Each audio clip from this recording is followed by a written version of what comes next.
Number 5, request to consider paying for hydraulics study. Mr. Vetter. Thank you. After we got the 32nd Bridge in our long-term transportation plan, our Metropolitan Planning Organization was taking a look to see what we can do to continue this process. What Metropolitan Planning, or MPO, did with the Merrifield Bridge was did a feasibility study.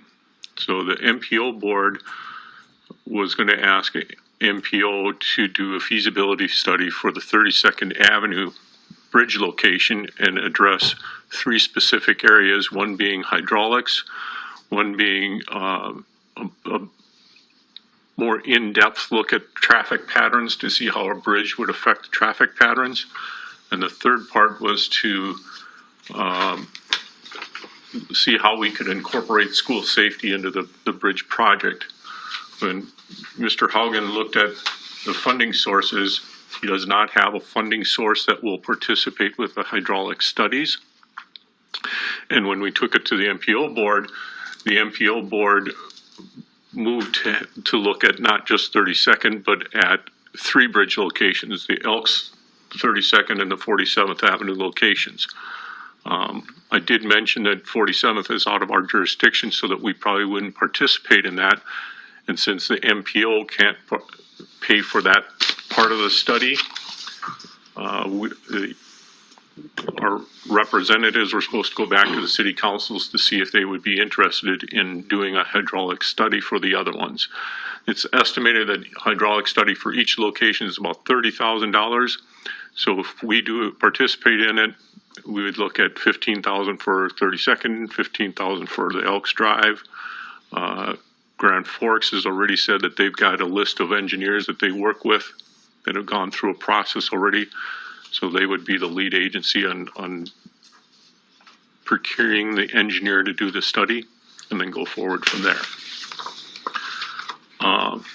So it's up to us whether we want to participate in it or not. My feeling is we've studied these bridge locations 3-4 times. 32nd has always risen to the top.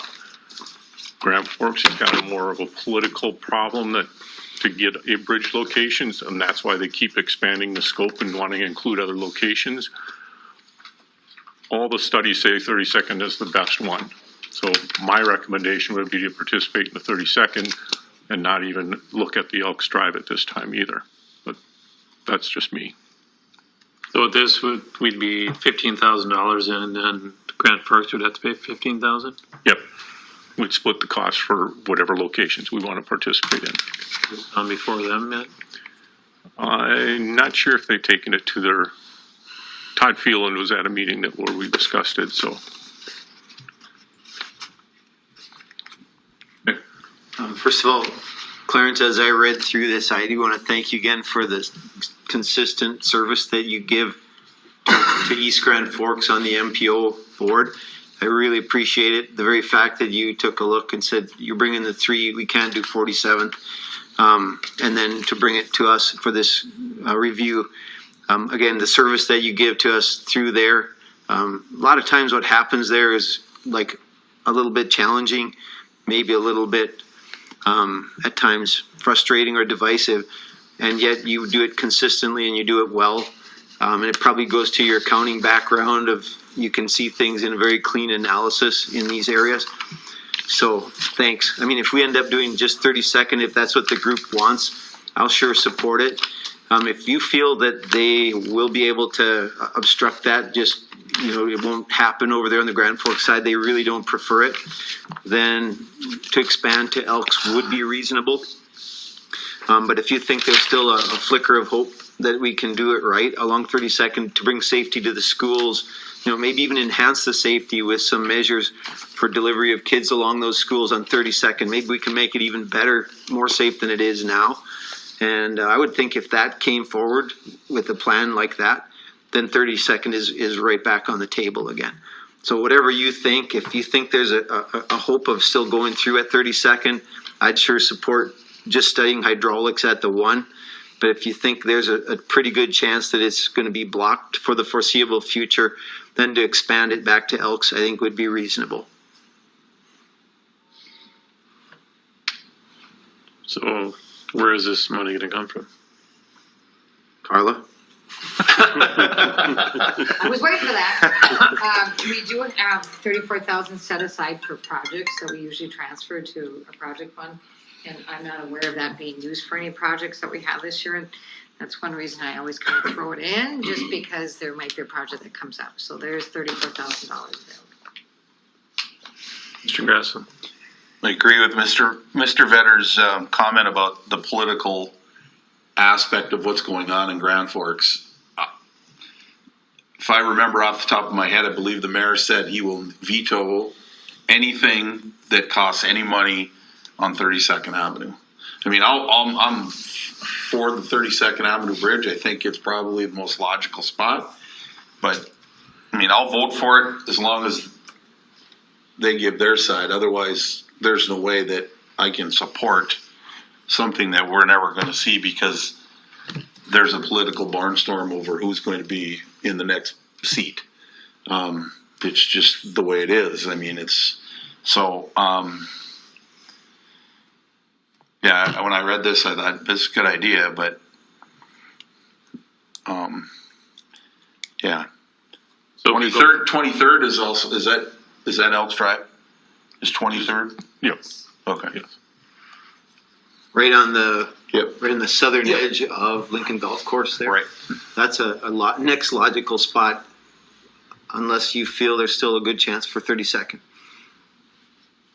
I got my druthers. And part of our thought process, you know, everyone says, well, you can't even build it on 32nd, and that's why we're going to do a hydraulic study. If hydraulics come back and say, yeah, there's no way you can even build it there, then okay, now 32nd is off the table. If hydraulics come back and say, yep, it's still feasible, well, okay, at least we've gotten that next step then. MPO is still going to do the other two aspects, the enhanced traffic flow patterns and the school safety. They're just going to wait until after the hydraulic study is done now, because if it eliminates one of those sites, then we won't study all of those sites again. So say we move it forward and can put a caveat on there, only if Grand Forks approves. Yep, they have not discussed it. It was not at the committee of the whole last night. It was not on the September 3rd agenda either.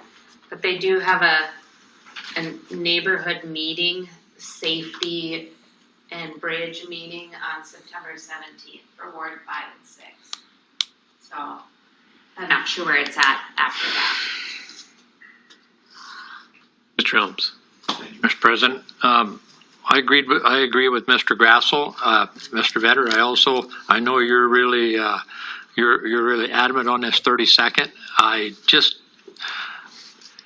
I'm not totally against any of the sites because I don't know that much about any of them as of yet. But what I'm more worried about is spending money that's not going to do us any good when it's in the tail end, when it's done. That's where we need to be wiser and smarter on the council. We need to, if we can work it out with Grand Forks and say, hey, let's sit down and let's talk about this and let's see if we can work this out and figure out the proper place for this. If we can get together with them and do that, then I think we could do all this other stuff. But I think if they're not willing to budge, and frankly, they're holding the trump card in my book. I'm afraid, you know. So that's my concern: is just spending money to do this, and it's not going to go anywhere.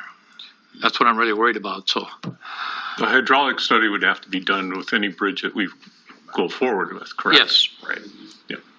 So I don't think that it's money going under the bridge, quote unquote. well, 32nd kind of is. I think that's what I'm saying, because unless Grand Forks wants to talk, and they're absolutely totally against 32nd, then I think that's kind of money under the bridge. Yeah, and I don't know that they're totally against it. I mean, you got a couple people there that are very vocal about it. Yes. But there's a lot that can happen between now and when that bridge is built. Oh, no doubt. Yeah, I understand that. But the thing is they've been talking about this for the last 30 years and they haven't got anything else solved yet. That's what really bothers me. You know, Yeah. MPO seems like they just keep dragging it on and on and on instead of really making these decisions and that this Well, is it's the not thing to do. And MPO, all the MPO can do is do the studies, and they take directions from the cities and the counties that they represent. Once the studies are done, then it's the cities, counties, and the states to take the bull by the horns and move forward. And the only reason it's gotten traction is because I've been very vocal about a 32nd Avenue bridge in my last tenure here, and I haven't let it die like the past studies have. I've Right. keep pushing it forward. So, yeah, no, I know you have, and that's, so and I'll that's, ride that one. I don't care. Yeah, I think this would be a gesture to not let it just sit idle. This is direct action toward the building of a bridge. And so if we feel, you know what, this should have been done maybe 40 or 30 or 20 or 10 years ago, this is a step toward not letting it go another 10, 20, 30, 40 years with no action. Because again, this is a step toward building a bridge at one of the locations, whichever turns out to be the best neighborhood connection. So what do you want to move forward for a vote?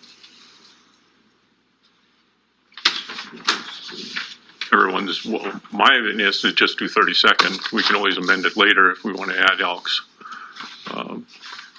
But that's up to everyone else.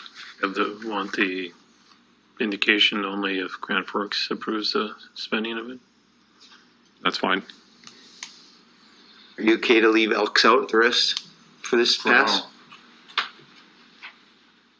Mr. Helms?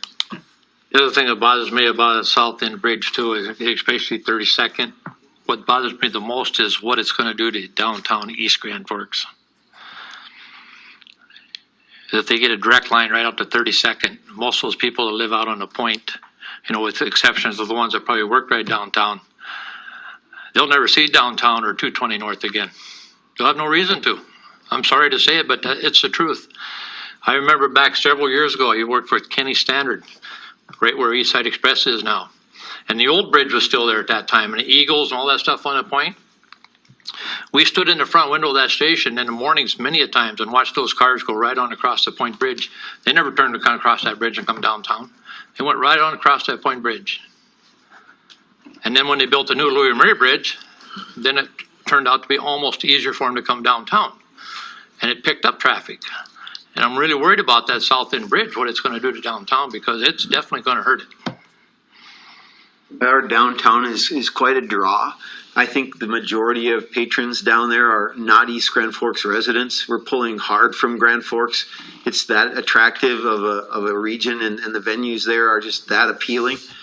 I have the same concern, to be honest, Dale, as for, you know, wanting to make sure that we preserve that nice pipeline of patrons into our downtown area.